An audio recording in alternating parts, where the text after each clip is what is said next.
L'annonce est alléchante, un chat GPT-4 gratuit, connecté au web et sans compte OpenAI. C'est quoi l'arnaque? Eh bien, je vous rassure tout de suite, il n'y en a pas. Tout ce que je vous dis dans le titre est vrai. Alors, vous connaissez certainement la version Microsoft de ChatGPT qu'il décline sur son moteur de recherche Bing. C'est gratuit et connecté au web. Mais pour en bénéficier, il faut 1. Installer leur navigateur Edge et 2. Créer un compte Microsoft. Alors personnellement, le navigateur Edge, bof, je travaille essentiellement sur Brave et je n'ai pas l'intention de changer mes habitudes. Pour le compte Microsoft obligatoire, là, pas de problème, c'est gratuit et tout le monde peut en créer un. La solution que je vous propose ici permet d'accéder à Bing AI et GPT-4 sans Edge sur PC, Mac et Linux. Il nous faudra juste un compte Microsoft. Enfin, nous pourrons non seulement discuter avec lui, mais aussi lui faire écrire des textes plus longs, chose qui n'est pas aisée dans sa version originelle sur Edge. Je vous dirai aussi à la fin ce que j'en pense et comment il se positionne face à GPT-4 d'OpenAI. Je vous dis comment faire et je teste tout ça dans la suite.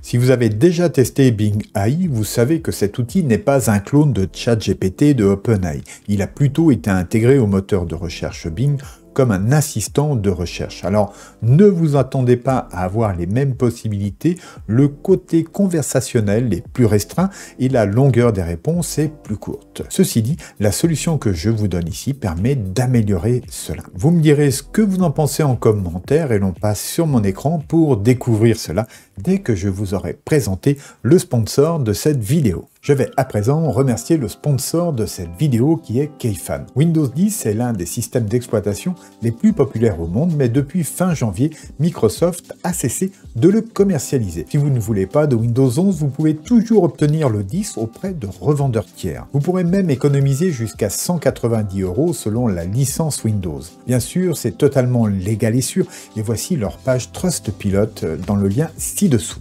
Actuellement, il y a en plus les promotions de printemps. Windows 10 ne coûte que 7,59 €, les lots coûtent encore moins cher. Vous trouverez même des clés Office à un prix imbattable. Je vous fais voir comment profiter de ces réductions importantes. Vous allez sur le lien spécial que je mets ci-dessous, vous mettez votre clé dans le panier et une fois dedans, vous entrez le code promo SA50 ici pour bénéficier d'une remise de 50%. Voici en plus un coupon exclusif SA66 qui vous est offert pour Office 2021 et 2019. Avec lui, c'est une énorme réduction de 66%. Alors merci à Keyfan pour son soutien. Avant de continuer, juste une petite précision, on va installer ce qu'on appelle un wrapper, c'est-à-dire quelque chose qui va encapsuler le chat GPT de Bing au sein d'une petite application. Donc elle est disponible pour PC, Mac et Linux et dans une version standard ainsi que portable. Donc nous commencerons par installer cette toute petite application.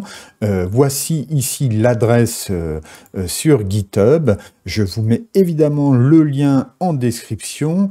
Donc voilà comment ça se présente. Là on a les fichiers donc du dépôt et puis on se rend ici donc dans cette partie et puis Bing GPT, donc on va pouvoir le retrouver ici dans plusieurs versions comme vous pouvez le voir. Donc ça, celle qui nous intéresse sur Windows 10, 11 en 64 bits, eh bien c'est celle-ci. On a aussi la possibilité de télécharger la portable ici, et puis vous avez les versions pour macOS et Linux. Donc c'est très simple, eh bien on télécharge sa version et puis ensuite on l'installe. Donc je viens déjà de la télécharger, elle est présente ici, et tout simplement, eh bien je vais l'installer. Donc je double-clique sur l'exécutable. Voilà, on va patienter quelques instants. Voilà. L'application est en train de s'installer. C'est fait. Alors, dans cet écran-là, voilà, on peut le passer si on veut en plein écran. Hein. Là, c'est tout à fait possible. Il nous faut accepter malgré tout des cookies. Voilà, c'est fait. Et puis, tout simplement, je vais faire ici démarrer une conversation. Donc, voilà ce qu'il faut faire à présent dans un second temps, c'est créer un compte Microsoft si on n'en a pas, et si on en dispose, eh bien, il suffit de rentrer ici ses identifiants. Donc, si vous n'avez pas de compte, vous allez d'abord en créer un, et si vous en avez déjà un, eh bien, il suffit de rentrer ici ces informations. Donc voilà, je viens de rentrer mes identifiants, il me demande si je souhaite rester connecté. Bon, ça c'est comme vous voulez, là je vais dire non, voilà. Bing est donc en train de se charger.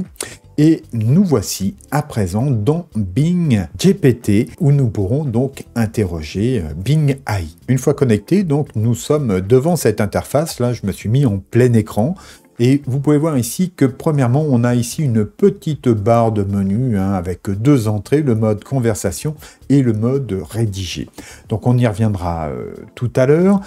Ensuite ici, on va pouvoir définir le ton des réponses, c'est-à-dire soit plus créatif, donc on a un résumé, les réponses sont originales et originales, créant ainsi des surprises et des divertissements pour vous. Ensuite, plus équilibré, bien on va dire que les réponses sont raisonnables, cohérentes, équilibrant la précision et la créativité. Et enfin, on a quelque chose de plus formel ici, les réponses sont brèves et concises et définissent les priorités de précision et de pertinence pour vous. Donc ça, c'est avec plus précis.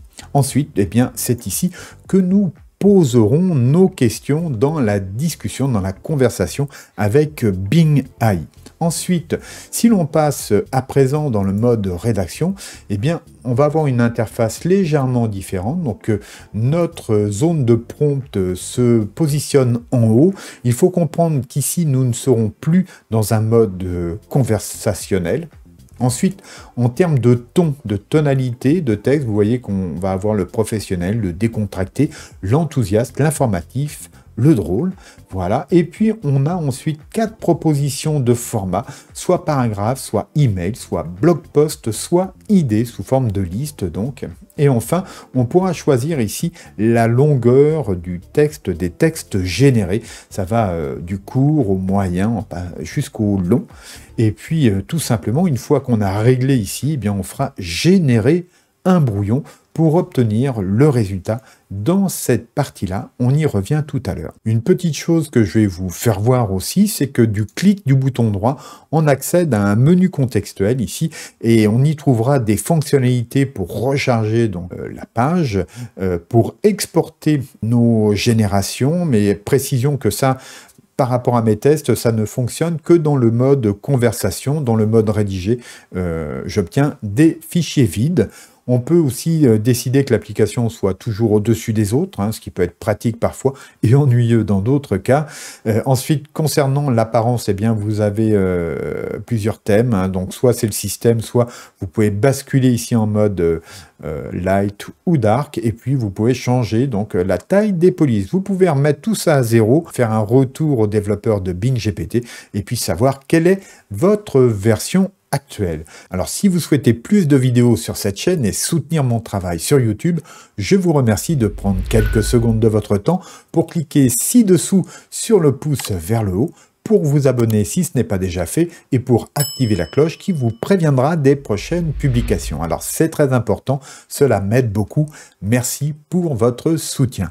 Pour cette première conversation avec Bing AI, eh bien, je vais rester dans le mode équilibré ici et puis je vais commencer par lui dire bonjour, qui es-tu? Donc on va patienter quelques instants, ça répond assez vite. Voilà, bonjour, je suis Bing, un chatbot de recherche, comment puis-je vous aider?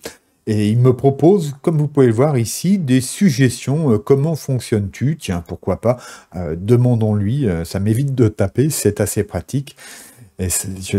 Donc, voici sa réponse. Je suis un chatbot de recherche qui peut vous aider à trouver des informations sur divers sujets. Vous pouvez me poser des questions, me demander de rechercher des informations pour vous.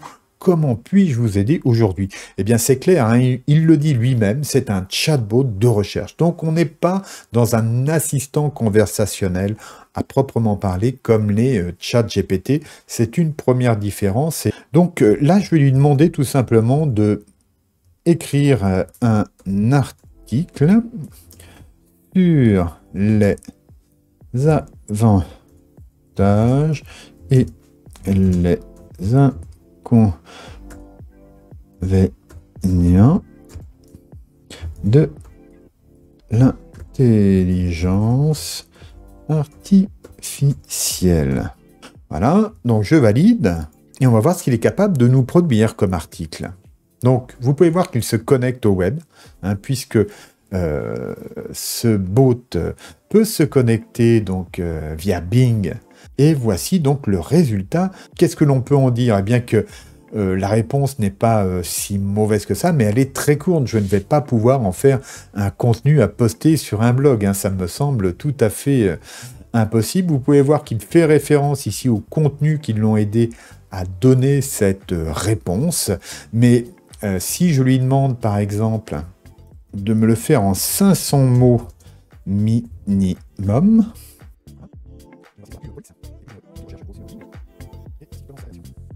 donc ça semble un peu plus long, mais voilà, on n'atteint sûrement pas les 500 mots, on en a peut-être voilà, une centaine, mais c'est tout. Cependant, on va aller tester le mode que vous voyez ici, le mode rédigé. Donc là, je suis dans le mode rédigé, je vais taper voilà, mon prompt de tout à l'heure. Alors, j'ai une petite coquille là, on va mettre un accent, voilà, écrire article. Voilà. De 500 mots minimum, voilà, sur les avantages et les inconvénients de l'intelligence artificielle. Je vais lui demander un ton enthousiaste. Le format, je veux que ça soit un article de blog, et puis je vais demander une longueur longue, et voyons voir ce qu'il nous donne. Donc c'est parti.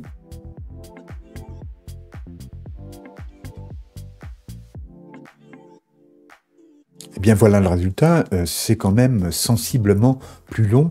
Je ne pense pas que l'on atteigne ici les 500 mots, on serait plutôt dans les 300, 350, mais vous voyez que déjà, en s'y reprenant à plusieurs fois, on va pouvoir finalement arriver à nos fins, sans doute, pour générer du contenu un peu plus large. Ensuite, voilà, on a ces différents formats là qui vont pouvoir vous être utiles selon les cas. Donc, si on n'a pas, je dirais, les moyens de se payer un abonnement à ChatGPT et que l'on souhaite utiliser une alternative gratuite, eh bien, celle-ci en est une. Elle a ses limites, mais voilà, dites-moi ce que vous en pensez dans les commentaires. Bon, avant de conclure donc sur ce Bing GPT, je vais vous faire voir comment on peut exporter donc les conversations que l'on a eues, puisque si on arrête le logiciel et qu'on revient, on perd l'historique des conversations et ainsi que des rédactions. Donc n'oubliez pas de faire vos copier-coller. Mais ici, pour le mode conversation uniquement, puisque ça ne fonctionne pas actuellement pour le mode rédigé, eh bien vous avez ici une possibilité d'export. Alors, le Markdown, c'est un format texte léger et structuré, donc c'est le seul moyen de garder sous la forme de texte les conversations, puisque lorsqu'on exporte en PNG, ce sera une image, et si on exporte ici en PDF, eh bien ce sera une image encapsulée dans un fichier PDF. Donc on peut le lire sans problème, mais on ne pourra pas voilà, faire des copier-coller et récupérer le texte, donc il faudra dans ce cas-là utiliser un logiciel d'OCR par exemple pour récupérer le texte, qui est quand même moins pratique. Alors personnellement, si je préfère l'original à la copie, je trouve que c'est plutôt bon, en tout cas bien meilleur que les solutions open source que j'ai pu tester jusque-là. Mes regrets par rapport à ChatGPT sont le côté conversationnel qui est un peu plus restreint. Pour la longueur des réponses, c'est plus court. Heureusement que le mode rédaction offre un peu plus de matière. Et vous, est-ce que cela vous sera utile? Qu'en pensez-vous? Je vous attends dans les commentaires ci-dessous. Voilà, n'oubliez pas de vous abonner et de mettre un pouce vers le haut pour soutenir la chaîne. Et je vous dis à très bientôt. Gardez-vous bien. Au revoir.